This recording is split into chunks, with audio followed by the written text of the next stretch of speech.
Okay, I'm here for another month with DNN Community Hangout, and I'm joined by my co-host, Will Stroll. How are you doing this month, Will? I'm doing great, Mr. Joe. It seems like it's only been like 2 weeks since I spoke to you. Actually, maybe one day. But 2 weeks to everybody else. How are you? Doing good, sir. Doing good. Just heads down with some development. It seems like I'm getting to code a little bit last couple of weeks, or at least doing a little bit of touch on code. So had an interesting project that I showed you last week, and maybe we'll get a chance to touch on that briefly today. Um, but really was excited for the show we had lined up for today. But we'll see how things go. We're still missing a speaker at the moment. Um, but we have some other good stuff planned. I think if our speaker isn't here, we'll go on with some other demos and some other DNN news. But what do you have lined up for us this month, Will? Yeah, sure. So we got our typical format, so we're going to keep following it. And if Philip Becker pops in here, that's great. We'll run on with the planned programming. But we do have some backup materials that we're going to be happy to show you that we think that you'll enjoy as well. So with that said, I guess we can just jump into it. So our upcoming Hangouts next month, we hopefully, fingers crossed, I guess, we're going to start maybe prefixing this stuff. We might have Clint Patterson on next month, but I'm pretty sure he'll show up. And he's going to be showing us the form and list module. He's done some really neat things with it, and so it impressed the heck out of me when I first saw it, so hopefully it'll impress you as well. In November, we're going to have a special DNN event. We haven't scheduled the exact day. That's going to be dependent upon some other factors, such as DNN itself. But once we have that out there, we'll start pushing out the news of the date of that event. Let's see here. So, and then December, we just scheduled this one formally yesterday, and I told him, so I warned him, it's going to be set in stone the moment I announce it. And he hasn't told me no. So it's now set in stone. Mr. Ralph Williams, he's been along for the ride for a long time, but has unfortunately been behind the scenes for a little while. He's back in the show, the spotlight, and he's going to show us module development. And if you know anything about Ralph, that's pretty amazing because he's not a module developer, but he is now. So that's pretty cool. It's been fun working with him on that. So I'm very excited to kind of bring you and show you what he's been working on. Let's see here. So that's our upcoming Hangouts. At this point, we normally jump into our speaker introduction. So we're going to skip that for the moment. Hopefully, Philip pops right back in here, though, here shortly. So with that, let's jump into some news. So I noticed that we got some stuff coming up that we've been talking about. We've been teasing for a while. We got 7.4.2. It's supposed to drop later this month. We got 8.0. A CTP4 just dropped, Joe. Got any news on those? Yeah, so 7.4.2, we've actually been working on for a while.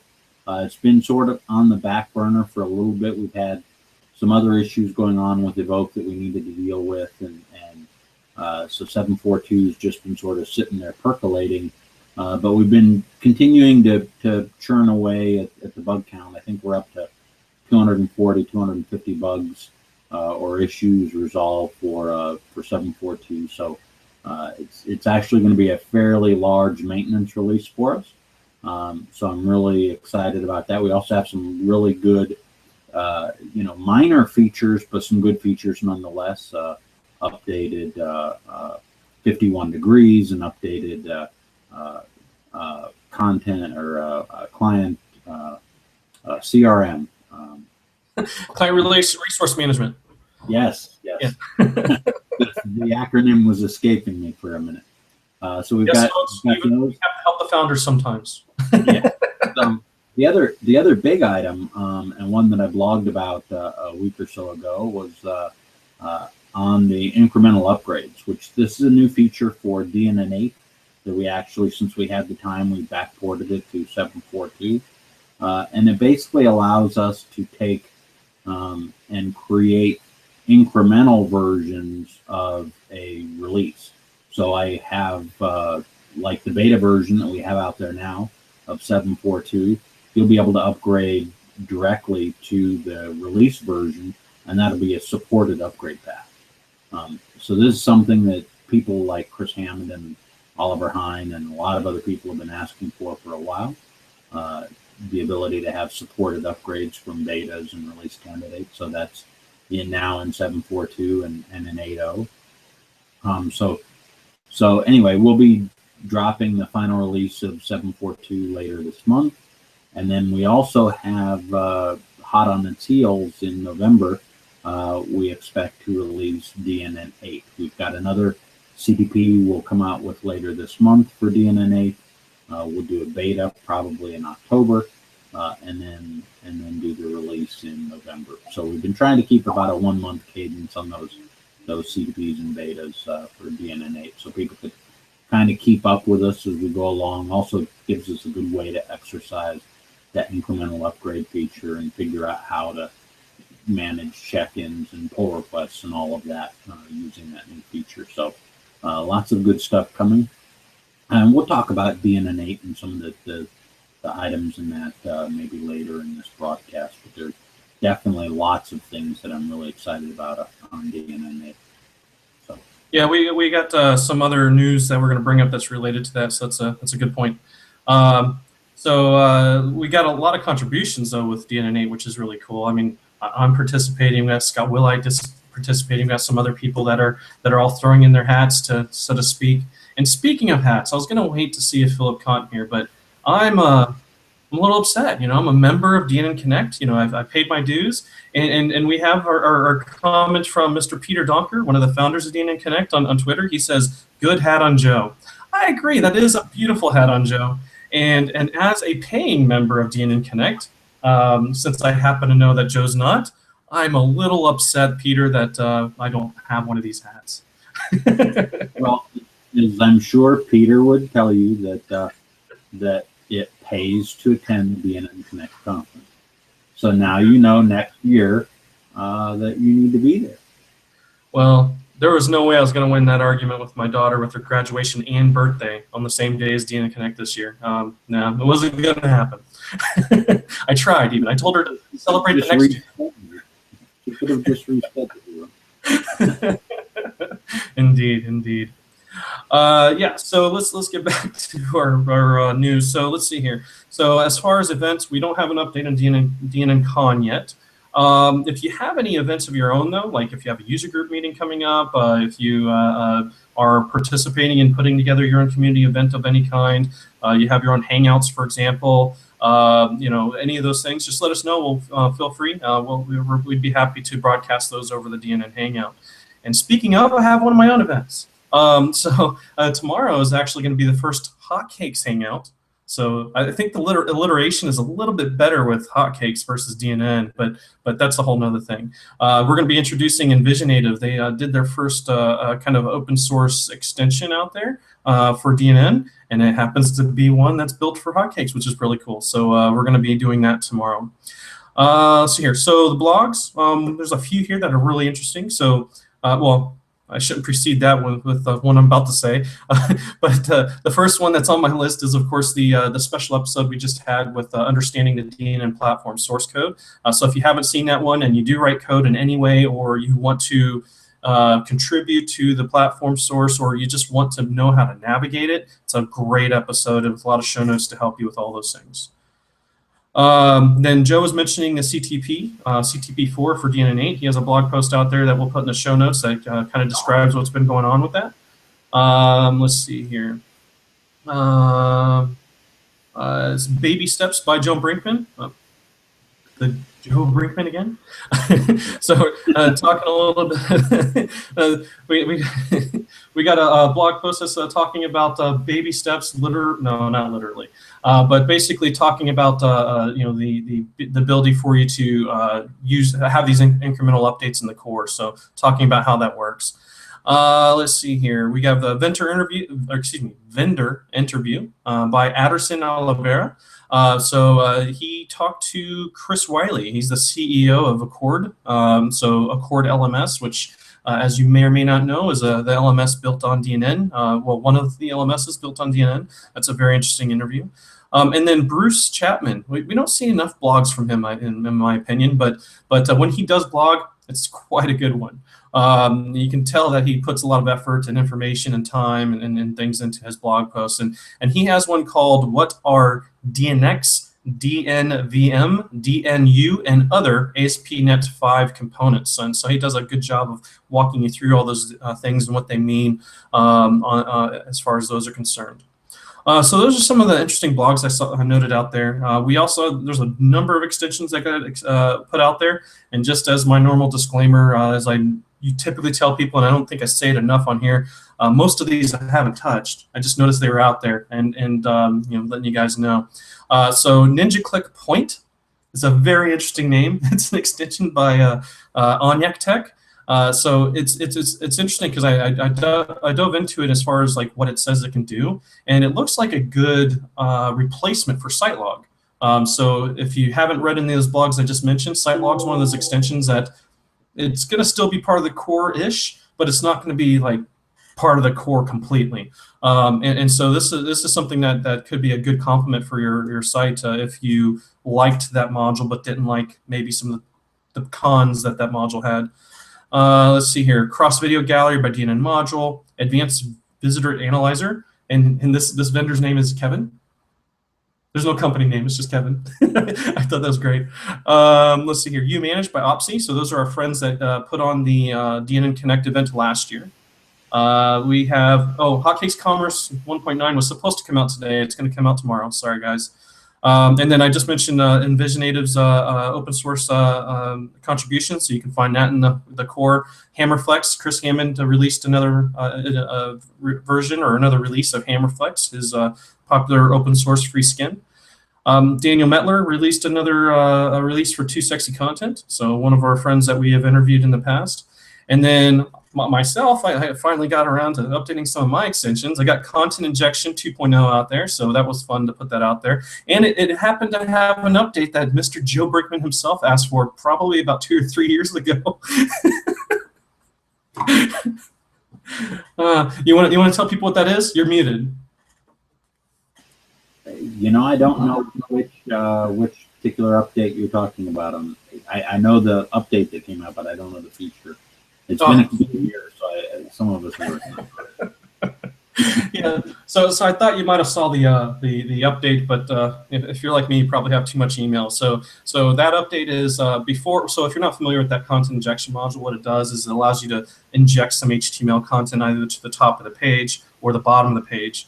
I've extended that a little bit more, so now you have the ability to either continue to do that or specify JavaScript or CSS files, including Sass or less, and then be able to use that CRM. Joe, what was the CRM stand for again?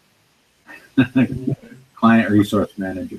Yes, that. Yeah. So it's so it allows you to use that, so you can define the priority level for it and the provider, so you can decide where in the page those scripts or CSS files get injected. So you have those as capabilities in the newest version. Let's see here. And then the module that you might be looking at right now and viewing this Hangout, DNN Hangout had a release as well. So there's some stabilization stuff added in there and more. So that's what I have for extensions and news. Did you have anything else, Joe, that you had that I might have missed? Yeah, so some of the ones that I'm always interested in is, so there's been a lot of talk in the community lately about client-side development. Whether it's the stuff that Daniel Metler's been blogging about with Angular, or people working with React, or a number of other things. But Brian Dukes, as always, has been cranking out various JavaScript libraries for working with DNN and packaging them up and making them available in the Forge. So he's got a nice ECMAScript 6 shim, ES6, which is out there, plus System.js, another one called Lie, which is a promises library, which basically promises is one of the new capabilities in ECMAScript 6, or as most people know, JavaScript 6, but more appropriately called ECMAScript. And so Lie basically brings promises capability that was in jQuery and basically makes it its own library, if you will. So you're seeing a lot of this stuff in client-side dev, and it's good to see people like Brian and others really pushing the envelope in terms of DNN, because ultimately that is, that's the direction we're going with the platform, is to do more and more client-side work and rely on the server side where it's really necessary. But for UI work, most of the UI stuff should more appropriately be done in the browser. So those are some of the highlights that I had from some of the recent extensions, and it's always good to see people like Chris Hammond back with continuing to do work with his skins and with his module templates and skin templates. And I know he had just posted today another blog post on building out skins with the skin template. Mm-hmm. Those are all good content, and we'll get those links in the show notes as well. Yep, and speaking of Chris Hammond, he just literally tweeted just now, but I think it's his. I think he automates it with the Hootsuite or something like that. But about the DNN 7 Task Manager module development series. So there's that. But what I was looking at that, thinking about mentioning something he tweeted, I don't know, like 2 weeks ago or something that I noticed, where he's going to have a resurgence with DNNblogs.com. So I noticed that. So I'm personally excited for that. That was a great way to distribute DNN information. Let's see here. So we don't still have our speaker, so hopefully he's okay. So Phil Becker, no hard feelings. We'll reschedule. We hope you're okay out there. So with that, I think we can show some other stuff. We have some backup plans for some neat DNN things to show. So Joe and I are going to do some show and tell. So good old-fashioned show and tell that you might remember from kindergarten, unless you skipped kindergarten. I know some of you are way smarter than us. So one of the first things I'm going to do is show and tell. Let me switch over to screen share. Let's see here. Oh, I didn't have to confirm twice this time? Are you already seeing my screen, Joe? Yes, I am. I'm seeing myself in a window, in a window. Yeah. Too much Joe. But normally I have to, like, something's changed. So first we had to reapply our lower third thing today. And I don't have to click twice to say, yes, I want to share my screen. No, seriously, I want to share my screen. So that was good. All right. So with helping out a friend with some module development recently, and also doing some of my own stuff, I was playing with creating some web API endpoints. And one of the things that kept happening in my environment, and then I noticed that this is not just unique with me, some other people have this happen as well, is that when they are creating endpoints, every now and then you'll get an endpoint that's giving you a 404 error. So an HTTP 404 not found error. And that was incredibly frustrating at first, because it's like, wait a minute, this looks the same as the other ones. I don't understand. Where is it? Why is this happening? And so for me, I don't remember what the fix was, because this was quite a while ago. But in doing some research for trying to figure out what the fix was, one of the forum posts that I happened to run across in DNN was the suggestion of using a module called DNN Glimpse. And you can see that right here in my module list of modules here. And when we have this installed, this allows you to have Glimpse right on your website. So if you're not familiar with Glimpse, that's something we'll put into the show notes, obviously, including this extension. But this is a module that Joe built. So Joe, why did you build DNN Glimpse? So I built it, and actually it's a collaboration between myself and Brian Dukes. We've been going back and forth on it. There was some work that he did, and I built on top of that, and some work that another community member had done previously. But the whole point of Glimpse was to give you an idea of what's going on behind the scenes. So there's things about DNN that when you're looking at the website, you don't want to always fire up Visual Studio, or there may be other bits of information that you can't even get through Visual Studio, like how fast is this page rendering, and things like that, or what is the AJAX request that just went back and forth. So there are lots of different ways to do some of these tasks. Glimpse, I think, gives you a more integrated way.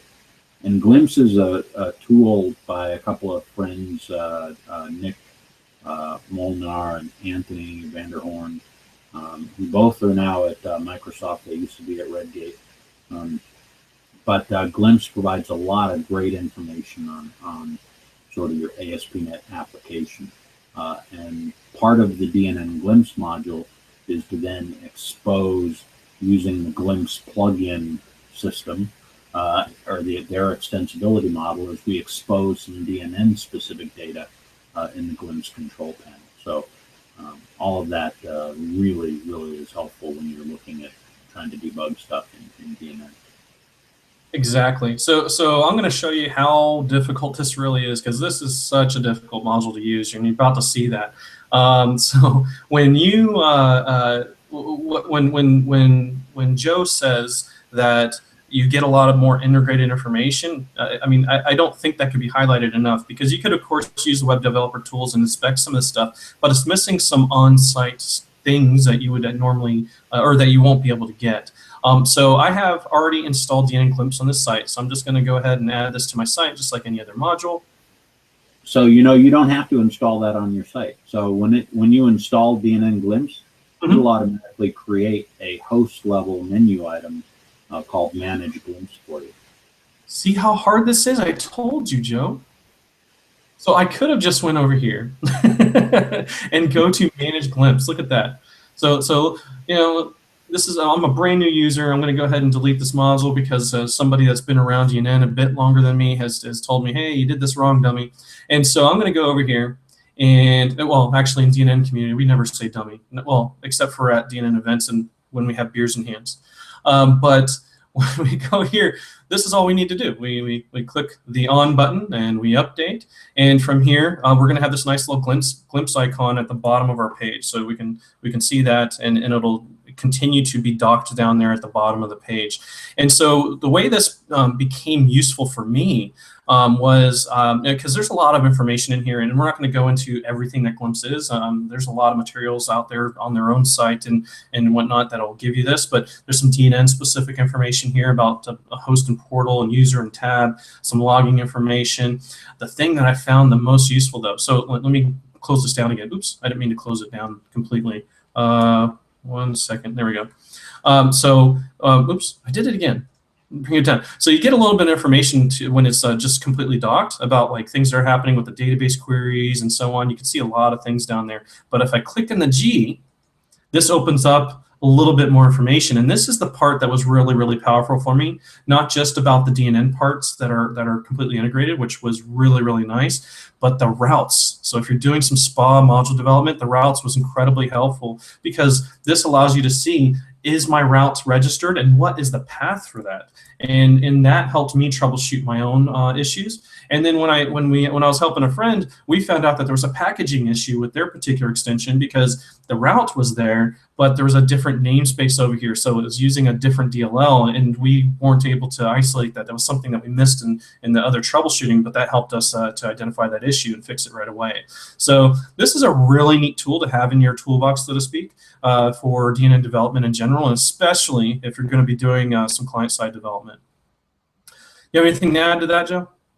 Yeah. So one of the things that's interesting is that that after we had a couple of releases out for Glimpse, and we're a couple behind where the Glimpse team is at, but so after we had a couple releases out, our QA team found out about it, our dev team found out about it, and now it's part of our standard sort of build internally for our QA team. So when they're looking at stuff on the site, they can quickly look and see what errors are popping into the event log. Since that's shown in Glimpse, they don't have to go to the event page. They can look to see what Ajax is going back and forth. There's all kinds of other information that they can gather just by that Glimpse panel at the bottom of the page.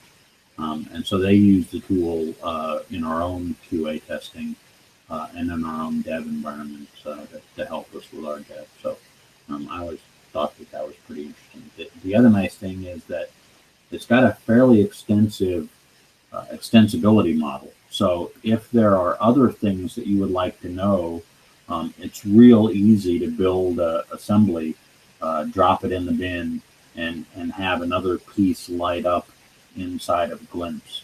The code is fairly straightforward. It is a GitHub project, so you can go and look at the extensions that Brian and I have already made, and figure out how to make your own. It's fairly straightforward. Awesome. So so that was the first. I've been actually wanting to show this during a DNN Hangout for a long time. I just haven't had a chance to figure out how to work that in. And so there's a little happy accident with Philip Becker not showing up. But with that said, if you have anything cool for DNN that you'd like us to highlight, normally we use that segment for highlighting a site of the month, and we'll still continue to do that. Feel free to send those in, and or an extension like this that you found that was really neat, and we'd love to highlight that for you. So Joe, I think you had some sort of show and tell that you had prepared as well. Are you ready for it or no? No, my system is actually stalling out a little bit here, so we're still trying to bring some stuff up here in the background. Not sure what's going on with the system today, but I think Google is chunking down a bit of CPU. So as soon as I've got these other items installed, we can go over them. But one of the things that I wanted to talk about a little bit was some of the performance work that we've been doing, and we've actually been working with Mitchell, and we'll have some blog posts out about this shortly. But you can expect to see some major performance improvements coming up in DNN 8. It's one of the many features that we're working on with community members for the platform, and so there are just a lot of little things in DNN that build up over time, right? It's like features that almost nobody uses, but that expands the memory footprint, or features that maybe aren't as efficient as they could be. So the site doesn't perform as fast as it should. And so we've been going through, we have about 25 different things that we've done that we've tested with Mitchell. We've even taken a feature that was in Evoke, the page output caching, and are now bringing that down to the platform in DNN 8. And to give you an idea of what that means in terms of speed and performance, with page output caching enabled for anonymous users on sites, we can get down under 100 milliseconds for page rendering for a typical DNN page, and then add on whatever JavaScript and image downloads or what have you, depending on your skin and what content's on your page. But effectively, what that means is that the bulk of the time for rendering a DNN page for anonymous users in DNN 8 is really going to be about how long does it take to download your images, how long does it take to download your JavaScript, and as long as you're compressing your images and doing a good job in your skins and the like, you can get blazing fast web pages. And in fact, we were surprised at how smooth this test systems that we had run, how smoothly everything was just scaling nice and linear scale. As we added more load, everything was scaling the way we expected it to. And so I think you're going to be pleasantly surprised with the performance improvement we get out of DNN 8. So that is an awesome feature that we've got coming up. We also are working with a couple other community members, Oliver Hine, Will, Scott Wilhite, and others, to get some other nice features in. Ernst Peter and his team are working on a brand new skin, responsive skin, of course, using Bootstrap 3.3, I believe.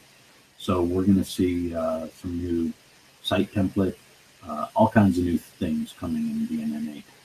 And unfortunately, my system just isn't responding well enough that I don't know that I'm going to be able to demo this. It's just going too slowly at the moment. So we're already 4 minutes into an install. And all right, that's fine. Let me jump over to something else that I had as a backup plan as well. So one of the things that I've given in the past a presentation on is the way I do my DNN module development.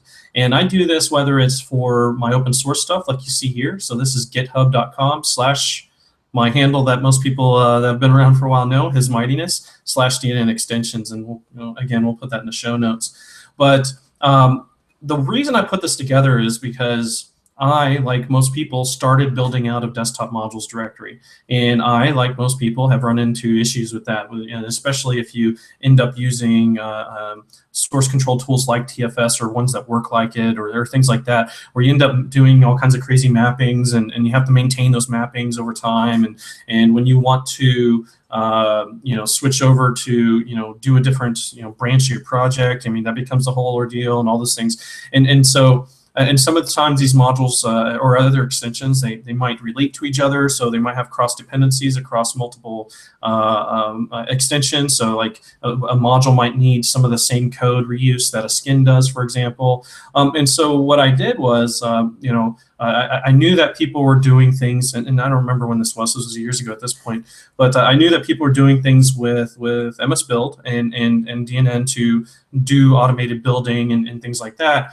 And so I kind of took some of that idea and that work, and I cheated a little bit and used some of the things that had been done in DNN core, because up until that point, I didn't know that DNN, the core, was already doing this. I was using the source all the time, and I didn't really dive into it deep enough to see, oh, wait a minute, when DNN is building, when a DNN platform has a module it's building, it's also not building in desktop directories, and for very good reasons. There's a lot of good reasons for it. But this is a project that I built to do that. So if you want to see how to do this for your own projects, for your own solutions, feel free to look at it and get some ideas and do it yourself. But the main thing I wanted to kind of highlight at this particular moment is some of the things I did recently so people can help. And the reason I'm highlighting this is something that you could possibly steal from to use for your own GitHub projects as well. And so I of course have my source here, and maybe depending on how things go with Joe, maybe I'll end up diving into some of this. But when I update my README file, it isn't all about getting code updated. It's about, wait a minute, this is an open source project, and you probably are here because you either want to use it or help others use it or help enhance it. And I'm trying, what I'm trying to do here is make that as simple as possible. And so whether it's a landing page for some of this to get done, or it's actual instruction to kind of help it happen, this is something that was kind of inspired by a conversation I heard recently on a .NET Rocks episode. So if you're not familiar with the .NET Rocks podcast, it's a really good one for anybody who even thinks about writing code. And they were talking about how open source updates sometimes do and do not come into projects. I was like, wait a minute. Yeah, I can make this easier for folks. And so just like anywhere else on any other GitHub website or GitHub project that has it enabled, you'll see a wiki link on the right side there. And when we click through on it, this is where you're going to get all the other information that you might think should be in the README file. And so the first landing page is a little bit of a kind of a reiteration of what's there. And one of the things I've done is if anybody contributes to your project, people like recognition, and so I wanted to make sure that people are recognized for donating their time to a project that I clearly care more about than most people, right? And so I made sure that they're recognized on every single page and in the footer. But what I also did was on the right side here, you can create your own little menu over here on the right, and you create it just like any other wiki page. You just click the pencil and you start to add your links or whatever else you want to in there. And I've kind of taken this to a step-by-step thing. So getting started, that's some information that you might think about if because the primary use case for people that come to GitHub is to write code. This is the primary place I came to, or this is the primary landing place for people that are trying to get started on GitHub. So if you are trying to contribute to the project, the Getting Started page will help you, understand how the project's put together and what the solution is, what the different projects are, and things like that. So it's kind of like a written form of what Joe and I went through with DNN platform in our last DNN Hangout. The next one is installing and using extensions. So that's intended to be an end user documentation area. And some of this documentation already exists in CodePlex. And so right now what I have there is different landing pages for all the different projects that are in the solution that are all DNN extensions. And I'm in the process of transitioning some of that over. But what I've done as well is for some of these that don't have it, I've open up the wiki for anybody to be able to edit, right? So in your project, if it's open source and you don't have time to do your own documentation, the wiki can be open for anybody to edit. So, I would suggest leaving that open. If somebody puts something in there you don't like, you can always edit it. It's not a big deal. But, I'm letting people know, hey, you can write some documentation. But again, there's a link here. Hey, if you want to write some documentation, here's a link to help you get started. And so with documentation, just like with anything else, when you want somebody to participate, the thing that you want to do is you want to make it as easy as possible for somebody to do that. And so what I've kept the rules short and I've kept them simple, right? So do your best to proofread, include any screenshots, hopefully, and specify the version numbers that you're documenting. Outside of that, have fun participating in creating documentation. Getting involved with open source doesn't mean that you have to be somebody who writes and understands and can debug code. It can be anybody that can do anything. They can be somebody that tests. So for example, as we get down through some of the other participate areas, there's create issues, there's write documentation, there's test releases. And what's going to be there is exactly the kind of the same thing for documentation, but for people that want to test a release, there's going to be steps. Okay, here's the content injection module. Here's the scenario to test. Step 1 through step 6 or whatever it is. And then something else I wanted to kind of dive into though is create issues. So I specified, first of all, letting people know, hey, thank you. If you care enough to create an issue, even if you're not happy, I appreciate you participating enough, caring enough, having enough passion to say something. Right. So that's one of the first things I do. So that's a good customer service thing, even though it's an open source project.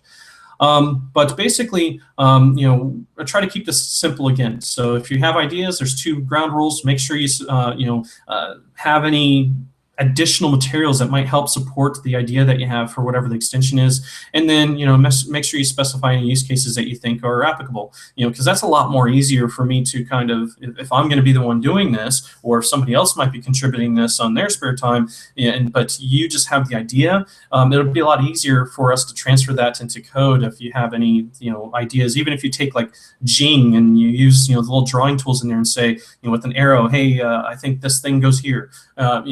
Anything that you can do to help. So we included that in here. And then questions, try to again keep this as simple as possible.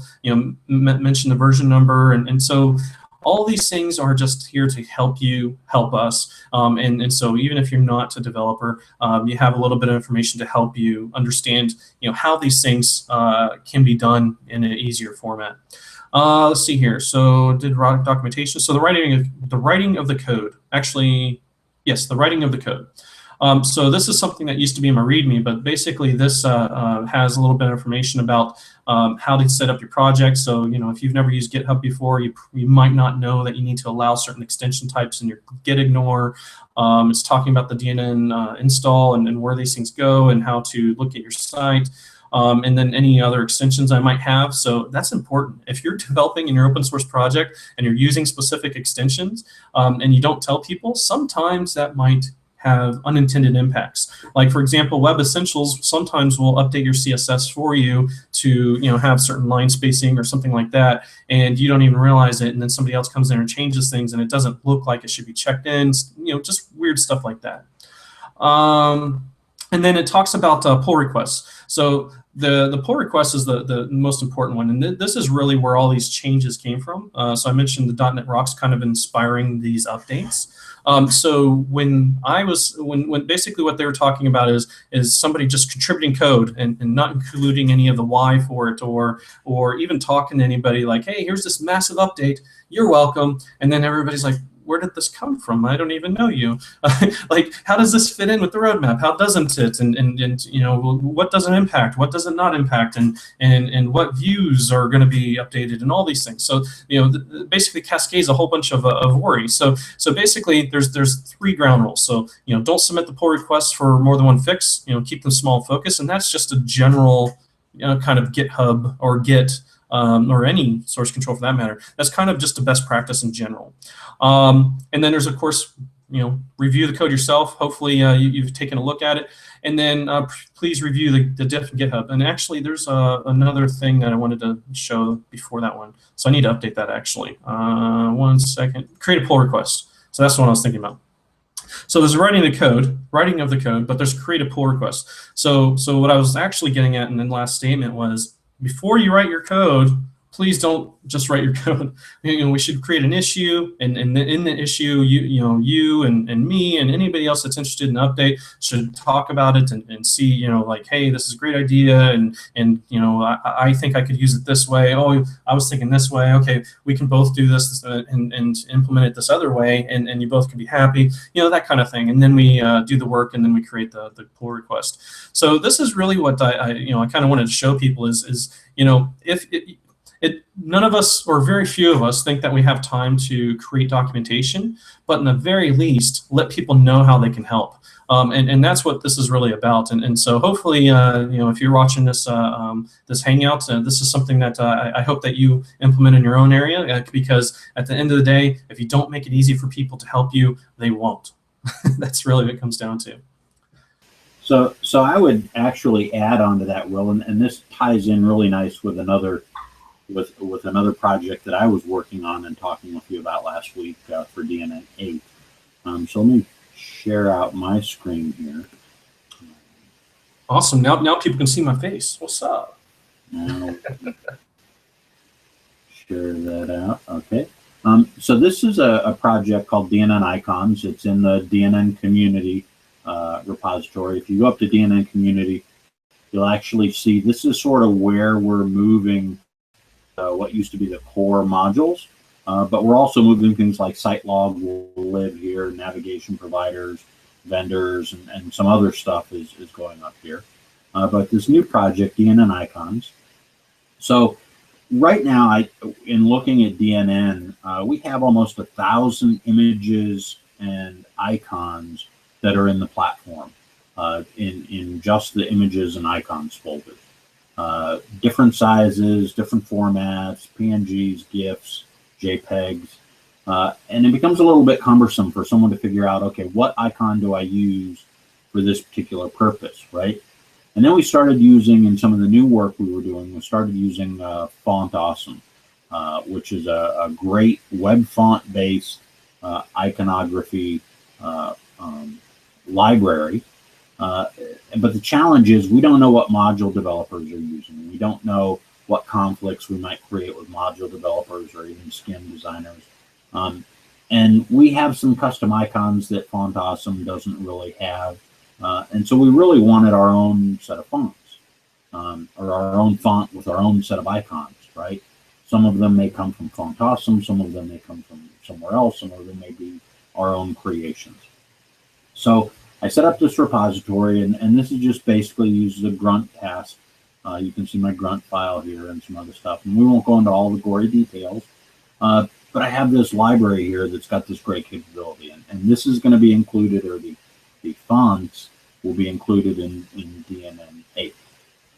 And so the thing that I really wanted to talk about that sort of ties into what you were talking about, Will, is that GitHub actually has this ability for you to create a website to go with your repository. So if you come in here into settings in your GitHub project, you actually have this ability to create this thing called GitHub pages. And they're basically a way for you to create a website, host it on GitHub, that you can edit in GitHub. It could be Jekyll-based, which is page generation capability, or it could just be HTML pages. Doesn't really matter. But the nice thing is, once you've created that, you can link to it up here in the header, right? So it's got a place here for the website. And so when people come to the site, often there's this README, but the README sometimes is not really descriptive or not really enough to get people emotionally involved in the site. And this is kind of not a great marketing place to drop people who want to know about your project. So instead, you can set up these GitHub pages. And when you set these up, these give you a really nice place to describe your project, maybe give people a little bit of information about why they should care or how this is useful to them. So in DNN icons, we just have a really simple page here, and I will add more over time and add some additional capability over time. But this just really gives me a nice, concise way so people can see what is this about. How do I get the zip file for DNN icons? If I want to use DNN icons, so what does that look like? So I could just take, once I install this in my DNN site, which will be in DNN 8 automatically, I can just drop this little bit of HTML anywhere on my page. Could be in an HTML module, could be in my own custom module, and it'll automatically get rendered as this little carrot up. And because it uses fonts, means I can size it and scale it and color it. So you can see that in my hovers here. So it really is a nice way to embed stuff into your page without having a bunch of images. So for example, one of the font files here for DNN icons, and I'll just go here. We'll go real quick here into my development. Go into DNN icons. We'll take a look at those font files. So you can see that for most people, so SVG is an older format, but for most people, all of those fonts combined are only going to be 4 or 5K coming down over the wire. So you get quite a bit. So as we expand this, we might get up to 20, 30, 40K, but that's very small compared to making 10 or 20 requests for icons on a given page. If you just think about all of the icons that are used for rendering just the module action menu, that probably takes 20 different requests to get all of the different icons that we need to render that one set of menus. So using something like a web font really cuts that down. But I especially love the ability to use GitHub pages to document some of this, and it goes very hand in hand with the wiki and with the README files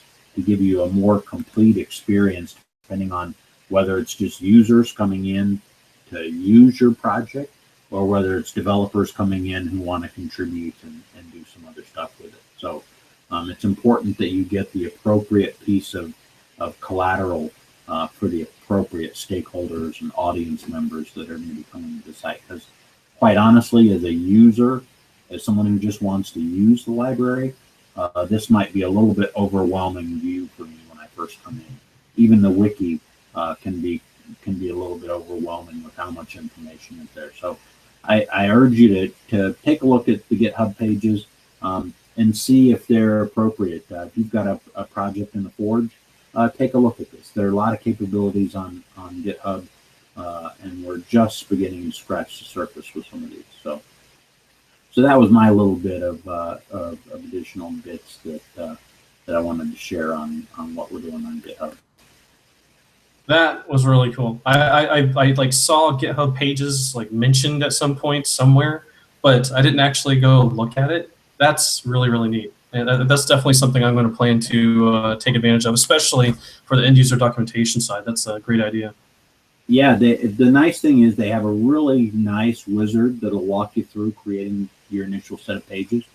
And it uses the same kind of markup as the wiki, as your readme.md files, your markdown files.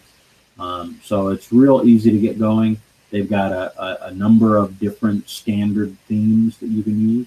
But you can go out and look for Jekyll themes anywhere on the web and create all kinds of different theme sites. And in fact, I know people like Phil Hack, who works at GitHub, and others actually use Jekyll for running their whole blog.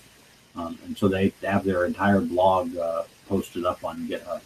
The other piece, let me show you one more item related to that, because this is the other part that's actually quite cool about it, is that not only do you have these GitHub pages, but they're created as a branch inside your project.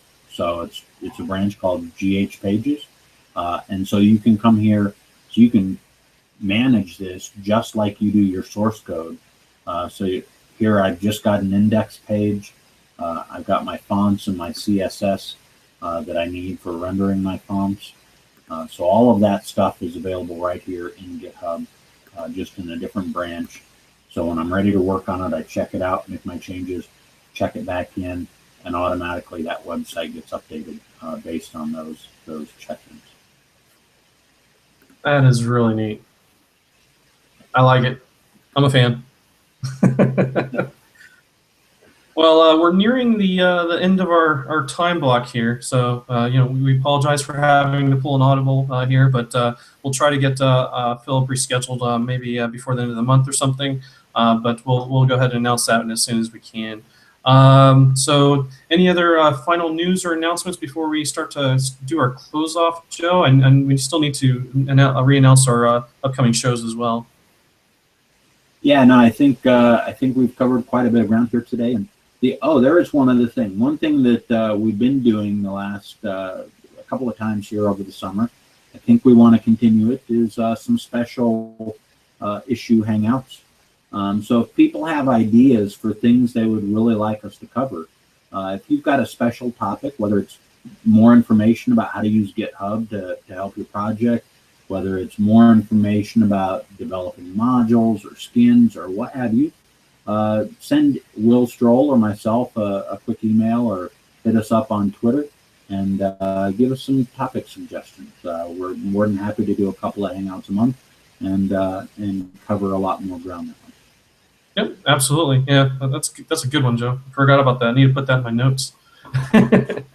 All right, so our upcoming hangouts again, next month we'll be talking to Clint Patterson about the form and list module. I think as he put it, getting funky with form and list.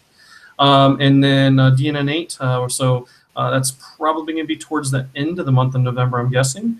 And then in December, we're going to be talking to Ralph Williams, so a recovering skin designer, now a module developer, talking to us about that. So if you'd like to be on any future episode, you have any interesting topics at all in January and beyond, we're definitely looking for participants. So if you have any like new module you built or just some interesting news, we'd love to hear it. But with that, I guess we get to, well, on my coast, I get to have lunch now. Yeah, I've actually got some blogs that have to go out today, or one that's got to go out today, and another one to get started. This has been last couple of weeks have been a blogging period for me, so I haven't been doing as much as I like lately. So we're playing a little bit of catch up. So, but expect a security blog coming out today with some good security tips on it, and we'll keep the blogs flowing here for the month of September. That's pretty ironic, Joe, because 40% of the blogs that I mentioned today were yours. Well, I've been working on blogs for the last couple of weeks. It's we kicked off the last sprint, and I had a couple of days, and it's like I had some topics that are backed up. I know we've got some breaking changes coming in DNN 8, so I've got a blog in progress on breaking changes to sort of give people a heads up. That should be going out either late this week or early next week. We'll have a blog on that. So yeah, we definitely have some good blog topics coming up, and I hear it's September, which means it's about time for another CPP, I think. So we'll have one on that coming out in another week or two. Cool. All right, everybody. Well, thanks for joining us. And like Joe and I said, any comment, any feedbacks, or feedback, any ideas, anything at all, just let us know, and we'd be happy to do it. But other than that, enjoy your day, Joe. Thanks for being our special guest. Thank you for having a module or a project there ready for us to talk about today. It's always interesting to see how we can recover when things don't always go the way we expect them to. Usually it's been tech that's been our downfall the last couple of months. Interesting that this month happened to be a speaker. Yeah, we got all the technical stuff nailed down. Done. Check, check, check. Where's the speaker? Next month, it's just going to be Clint, and Will and I are going to be going. We'll be off. See what's happening next month. That's right. So glad everyone could join us this month, and we'll catch you all next month. All right. See you next time.